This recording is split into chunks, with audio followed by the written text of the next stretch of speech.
En esta lección de am, ética, lecciones de ética, quisiera, antes de partir entrando de lleno al tema, quisiera señalar lo siguiente.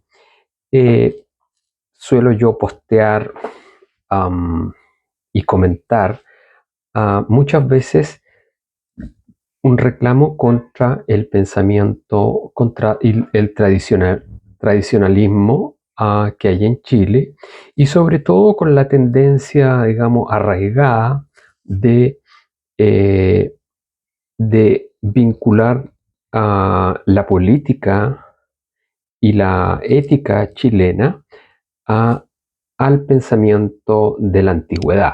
Eso es porque la iglesia misma tiene sus orígenes en la antigüedad y porque filosóficamente ah, la religión ha tomado de la filosofía elementos para darle un armazón, una coherencia al pensamiento cristiano, digamos.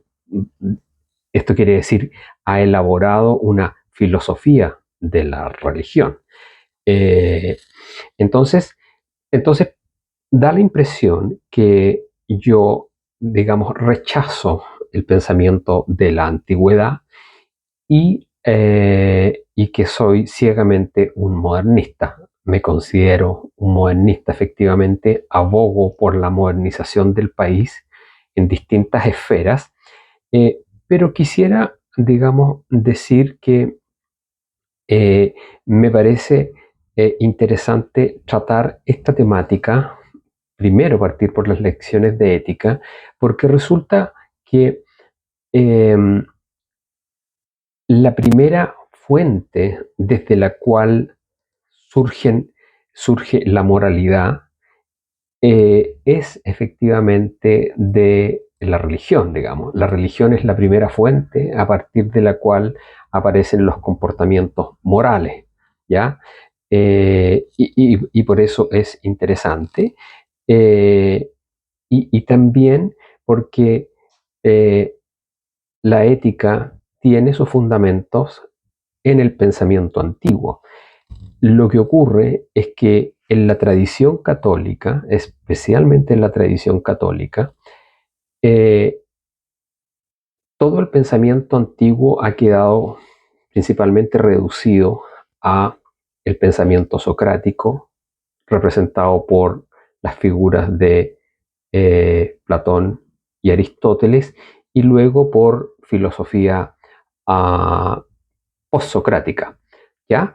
Eso por una parte, y luego porque, digamos, Roma y su derecho eh, adoptó elementos del pensamiento griego, ¿cierto? Y con eso se fue, como dije hace un momento atrás, articulando un pensamiento que de alguna manera tomó de distintas fuentes elementos que ayudaban a explicar lo que es la religión, digamos, y que es algo distinto de el pensamiento propiamente tal. Entonces, eh, para mostrar que no rechazo el vínculo y que no es necesario hacerlo, no podríamos de hecho hacerlo.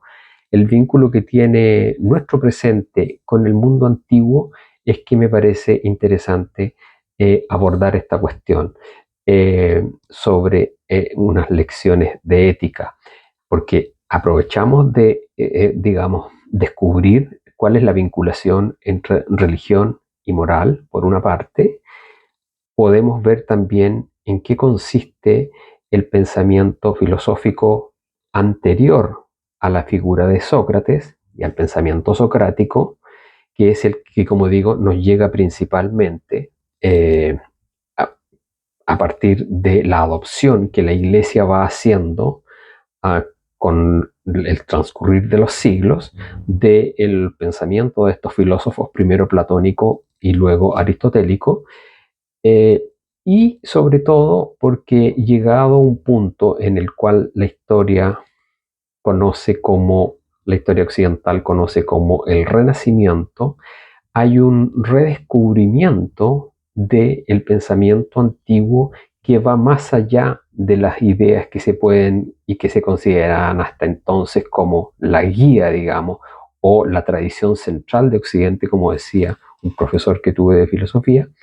y se descubren otros filósofos que tienen acogida en el pensamiento del Renacimiento y que de hecho explican mejor la realidad y que se hallan en la base de lo que puede considerarse el pensamiento moderno.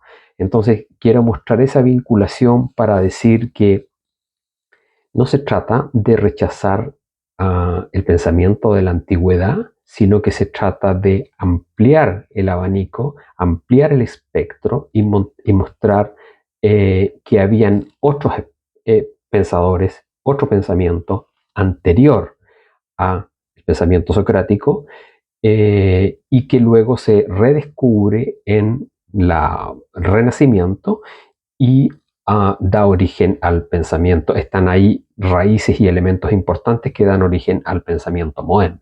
¿De acuerdo? Entonces, y como por otro lado, las cosas nosotros las juzgamos siempre en términos de, nos referimos hacia algo es, nosotros decimos las cosas, pero en realidad lo vamos a ver pronto, siempre estamos haciendo juicios de respecto de si algo es correcto o incorrecto, si es bueno o si es malo, y esto tiene, digamos, cae en la esfera de lo que es el pensamiento de la ética. Por eso quisiera, digamos, tratar esta cuestión.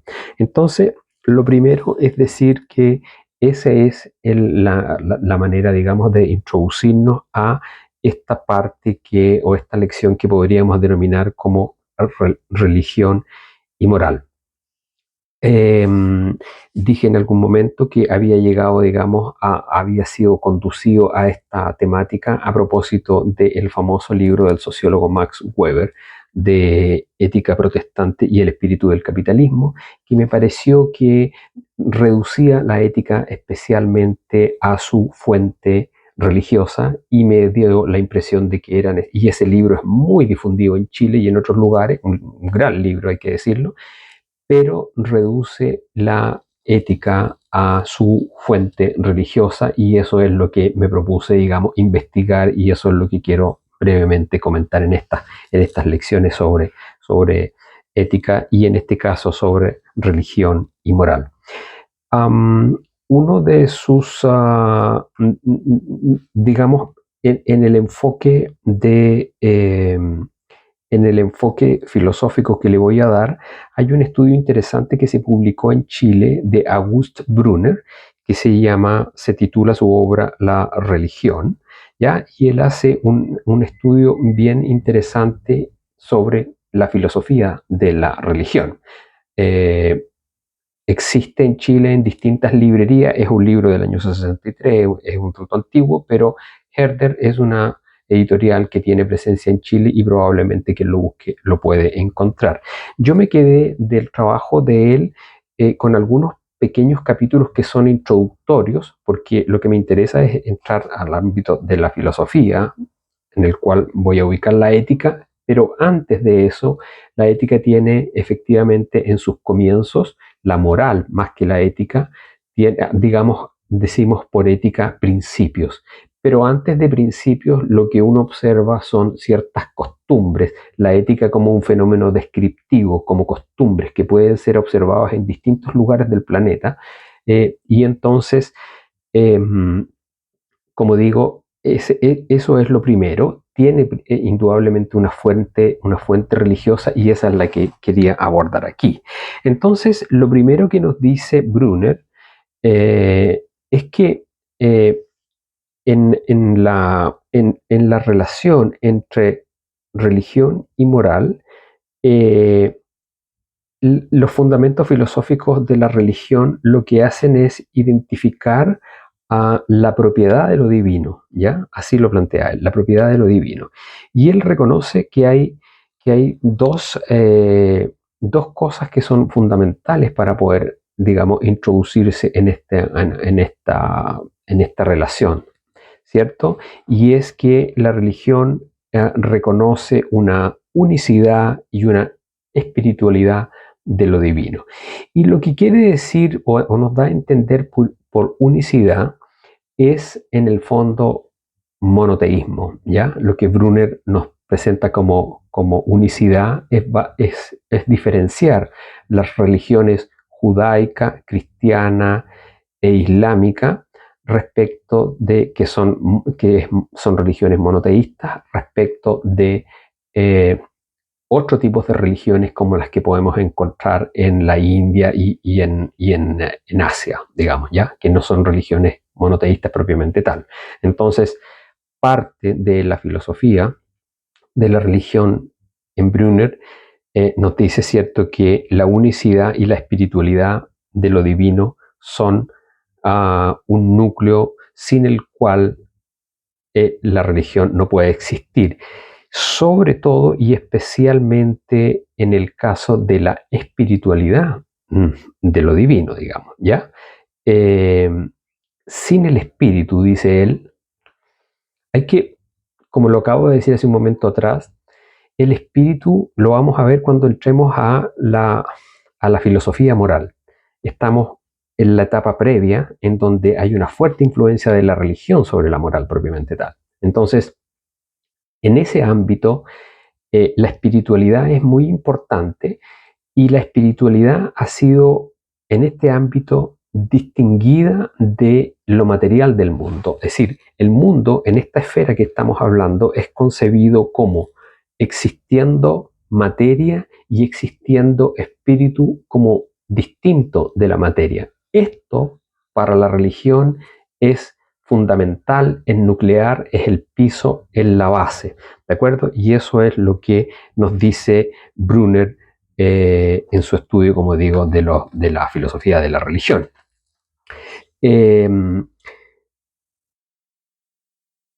Vamos a ver, como digo, que esta división entre lo material y lo espiritual corresponde a el periodo socrático, ¿ya? Tiene raíces anteriores, pero principalmente se da ahí en el pensamiento socrático. Uno de los rasgos principales que se atribuye a la divinidad, en este caso, es la personalidad y la espiritualidad de los dioses. Entonces, para Brunner, tanto los objetos como los actos religiosos poseen una cualidad que es efecto de lo espiritual, nos dice, ¿ya? Y esta cualidad es la de lo sagrado o lo divino. Y esto hace una diferencia importante, básica, elemental, sobre aquello que uno refiere como moralidad respecto de lo que es religión, ¿de acuerdo? Cuando hablamos de religión, estamos hablando de aquello que tiene un carácter de sagrado o divino, ¿ya? Y ese es un primer elemento que nos dice Brunner, que es una cualidad sin esta cualidad nada puede ser religioso. Entonces es algo que es importante para tenerlo en una primera, como primera consideración. También nos dice que ¿por qué es importante esta condición de espiritualidad y, como dije, también de personalidad de lo divino? Es importante porque para que yo pueda pedirle a Dios o a los dioses, así como para que yo pueda agradecerle a los dioses o a Dios, requiero que Él tenga una cierta semejanza con el hombre, ¿no? Necesito que Él pueda oír, que Él pueda ver, ¿verdad? Y estas son características o atributos propios del hombre. Entonces, lo que hace, digamos, este pensamiento anterior, digamos, al pensamiento socrático, ¿ya? Es atribuir o descubrir, dependiendo de cómo uno lo quiera decir o cómo, desde dónde uno se quiere plantear, es atribuir o descubrir en la divinidad estos rasgos personales que permiten son dos rasgos que son propios del hombre también, que es la personalidad del hombre y la espiritualidad del hombre.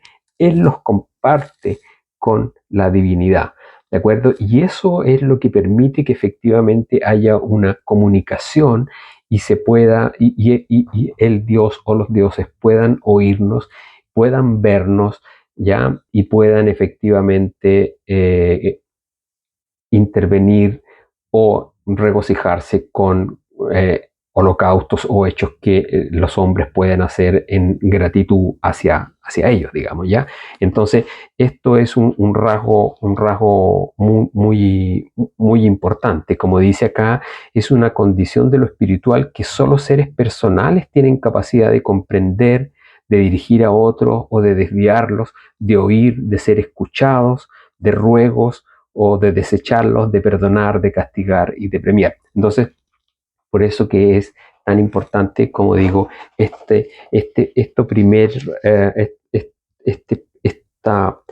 personalidad y espiritualidad que se descubre en los dioses. Tiene absolutamente sentido, ¿ya? Eh, y esto se da especialmente, nos dice Brunner, allí donde están las religiones del judaísmo, del cristianismo y del islamismo, porque Dios efectivamente aparece como un ser dotado de personalidad, ¿no? De personalidad, de espiritualidad, y es lo que permite que exista esta conexión. Es un Dios trascendente y que es distinto de la divinidad como se entiende en Oriente como un Dios inmanente, que es algo que más adelante abordaremos, pero es una concepción de la divinidad distinta, ¿ya? Eso. ¿Qué más? El, esta manera de entender la divinidad está muy asociada en un principio, cuanto más fuerte la religión, estamos hablando de tiempos más antiguos, incluso a la antigüedad de Atenas de Pericles, eh, tiene, digamos, un cambio que se produce importante con la aparición de la obra y la figura de Homero, ¿ya? Y esto ocurre porque eh, hasta antes de Homero, los dioses están muy relacionados en el pensamiento griego y en la creencia griega. Los dioses eh, digamos, participan o se manifiestan en la vida de los hombres en los hechos que son esencialmente sobrenaturales, ya en las tormentas del cielo y en las cosas que en verdad impactan y asustan a los hombres, ya. Entonces, de ahí entonces viene esta idea de con los truenos, ¿cierto? Y los rayos del cielo, pensar que los dioses habitan, digamos, arriba, en las alturas, ¿ya? Pero como digo, ya en las obras ¿cómo se llama? De Homero, los dioses, como lo sabemos nosotros por todas las películas y las historias que hemos conocido acerca de Troya, de la Ilíada, etc., eh,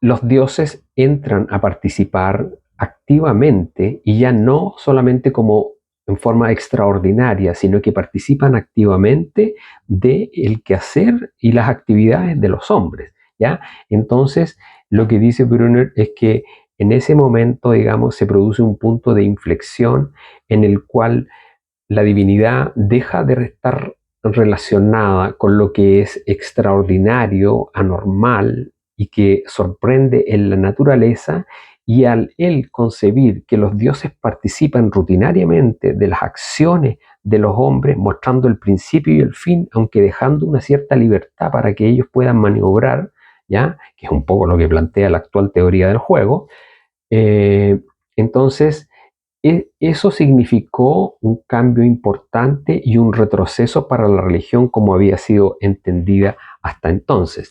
Dice aquí, digamos, que este cambio no obra en favor de la religión, ¿ya? Sino que implica una gran mutación, pues descubre un mundo que en su aspecto ordinario es hermoso, superior y divino.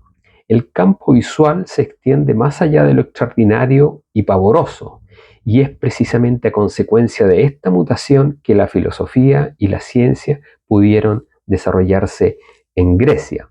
Sustituir lo extraordinario por lo corriente supuso reorientar el espíritu hacia un conocer que aparecía plausible, dado que lo extraordinario no dejaba espacio para las reglas ni las leyes. Entonces, es muy importante este cambio que ocurre, digamos, que viene, digamos, que se representa o que lo podemos descubrir en la literatura homérica, ya, porque marca también un cambio en el pensamiento, que en este caso nos llega a través del poeta, en el cual los dioses tienen una personalidad que duda cabe, digamos, ya una personalidad propia, similares a los hombres, se enojan, se enfadan, se alegran, tienen vicios y tienen virtudes tal cual como lo tienen los hombres. Entonces, acerca la divinidad a los hombres, eso es lo que hace Homero con sus obras, nos dice en el estudio de la filosofía de la religión, Brunner, ¿ya? Y esta primera participación de los hombres en lo cotidiano hace que la atención de los pensadores y de la gente más dada, digamos, a la contemplación, deje de poner su atención en lo que es extraordinario y comience a fijar su atención en la regularidad, en lo que ocurre de ordinario. Y es a partir de ese cambio, de esa mutación o ese punto de inflexión, donde los pensadores entonces empiezan a poner ojo y se empieza a desarrollar un estudio de lo regular, de lo ordinario, y es ahí donde están los fundamentos de la ciencia que se dan a partir del pensamiento griego. Ahora bien, la religión y la moralidad no son lo mismo, digamos, ¿ya? Si uno pudiera como resumir un poco lo que hemos dicho hasta el momento, es que la religión aparece eh, como la primera conocedora e intérprete de la divinidad y de la voluntad divina. Entonces cumple ese papel en un principio fundamental, ¿cierto? Un segundo punto tiene que ver con que la divinidad, como dijimos, tiene esta personalidad que es propia para que el hombre pueda efectivamente ser oído, hablar, agradecer o rogar, ¿cierto? Entonces este rango también es muy propio de la divinidad, ¿ya? Y por último, se produce una cierta transición en este periodo entre una, ¿cómo decirlo? Entre una aproximación que es primeramente que intenta ser descriptiva de la divinidad, lo que acabamos de hacer, describirla como con personalidad, con espiritualidad, etcétera, ¿cierto? Unicidad, eh, y de esta aproximación que es más bien aproximativa, se pasa luego a una aproximación que es normativa, en la cual ya aparecen, ¿cierto?, los mandatos, lo que encontramos en el judaísmo, ¿cierto? Los mandatos, el decálogo de Moisés, los mandatos y las órdenes, las leyes, y el llamado a la obediencia de los hombres, digamos, ¿ya? Ese es como lo tercero característico, digamos, de religión, de esta religión que hay, de esta relación que hay entre religión y modernidad. Eso por una parte, ¿cierto? La diferencia principal que nos dice Brunner que podemos encontrar entre ambas esferas es que, como dije en su momento, la religión se centra en aquello que es sagrado y considera cosas sagradas que cohabitan el espacio que nosotros habitamos con cosas mundanas, ¿de acuerdo? Entonces, eso por una parte, es decir, está marcado eh, eh, el concepto de divino o sagrado y es propio, estrictamente hablando, de lo que es el mundo de la religión, ¿ya? Y por otro lado, nos dice también que es importante observarlo, Brunner, es que eh, las, la religión se diferencia de la moral o de la moralidad por este mismo hecho, ¿cierto? Porque está orientada hacia el conocer y al interactuar con lo que es sagrado, con lo que es divino, mientras la moralidad queda reducida a el acto que es humano, que puede ser bueno o malo, pero los actos son los que, las actuaciones son las que son sujeto de la moral, digamos, como actuaciones buenas o correctas o incorrectas, y no así en cambio las cosas, ¿verdad? Entonces, solamente en el ámbito religioso se puede decir que hay elementos físicos, ¿ya? Que son mundanos, pero que sin embargo, desde el punto de vista de la religión, tienen un cierto carácter sagrado, ¿verdad? Pensemos en un suelo, pensemos en un cementerio, ¿cierto? Que desde el punto de vista de la religión es suelo sagrado, lo mismo que una iglesia, ¿verdad? Y que respecto de un pensamiento que ya no participa de la religión, simplemente es un territorio, un terreno y lo otro es una construcción. Básicamente eso es. Entonces, eso es lo que nos dice Brunner. Cuando en la antigüedad eh, la educación que nosotros tenemos en las universidades pone mucho énfasis en el pensamiento socrático, que es importante, eh, y es tan importante que aquellos que le antecedieron han sido llamados de manera injusta, a mi entender, filósofos presocráticos. Ahí encontramos la figura de Anaximandro, Anaxágoras, Pitágoras, Heráclito, y otros pensadores que son muy importantes y que son en verdad los verdaderos pensadores metafísicos de la antigüedad, que buscaron entender el mundo, el cosmos, la realidad, tal como hoy día de alguna manera lo hacemos, ya con menos intensidad, como ocurrió en los principios de la modernidad, digamos, donde este tema tuvo hoy día, digamos, estas discusiones han quedado ya un poco más de lado, pero sin embargo vamos a ver que vale la pena conocer algunas ideas de estos pensadores, sobre todo porque la religión tomó, en mi opinión, elementos de estos pensadores presocráticos, que son en verdad filósofos de la naturaleza, y tomando de partes de distintos pensadores, fue, como digo, articulando su doctrina para darle un sentido, y tener una fe que sea, quisieron ellos, racional. Ya quisieron darle a la fe una estructura racional, y para eso fueron a buscar en los pensadores de su época argumentos para poder estructurar esta coherencia y este pensamiento racional, que por cierto los filósofos y los religiosos creían descubrir viendo y observando el cielo y el orden que en él se puede ver, digamos, ya que no es otra cosa lo que hace Platón, pero Platón ya tiene influencia de Anaximandro, que pensó, digamos, que todo el orden del cosmos estaba dirigido por una inteligencia, por un intelecto, y entonces estas ideas después Platón las toma y las replica en las leyes, ¿cierto? Cuando él justifica, digamos, la existencia de un Dios, o la explica, pensando en que hay un orden, y ese orden no puede ser otro que el de un intelecto superior, que es el que pone todas las cosas en movimiento. ¿Ya?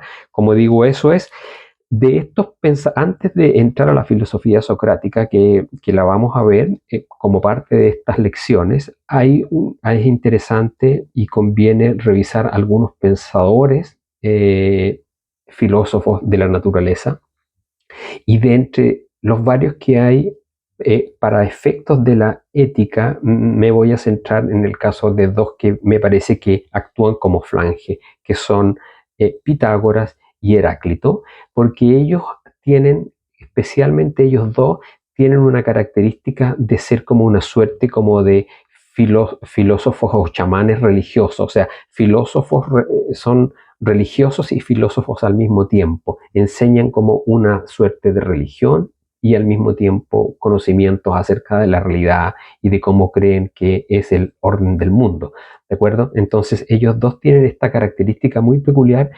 y cuando podamos ver ciencia, vamos a ver a otros que son como los atomistas y que son muy interesantes y que son los que en verdad afirman la modernidad o la modernidad se afirma en ellos, pero para efectos de esta vinculación o transición entre la religión entendida, digamos, como fuente de la moral y a la filosofía de la naturaleza, que es una filosofía de una fuente distinta, filosófica, existen estos dos pensadores que son como intermediarios, ¿no? Que es, como digo, la figura de Heráclito y la figura de Pitágoras, y de ello voy a comentar algunas pequeñas cosas en la próxima cápsula que voy a subir y compartir con ustedes.